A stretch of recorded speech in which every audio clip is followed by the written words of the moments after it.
Väga vähesed teavad, et restaureerimiskeskuse ruumides paiknesid kunagi töölistele mõeldud saunad ja pesuruumid.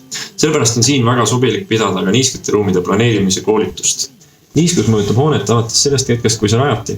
Olgu see siis kas vihmavesi, mis sajab alla, mõjutab katust või välispiirded, või põhjavesi või pinnasevesi, mis tõuseb kapilaarselt ja mõjutab vundamenti.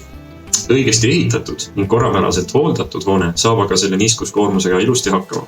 Kui aga lisandub sellele inimtegevusest tekkinud niiskus, siis tasub aga ettevaatlik olla. Aga ei tasu meelt heita, sest tegelikult saab igaüks sellega hakkama, et ehitada oma koju, korralik vannituba, lihtsalt ta peab teadma, kuidas seda ehitustehniliselt lahendada. Selleks tekib teil väga hea võimalus tulla küsimusi esitama ehitusinsenerile ning kuulama tema nõuandeid sel neljapäeval toimuva niiskete ruumide kavandamise koolitusel. Algusega kell 6, registreeru nüüd.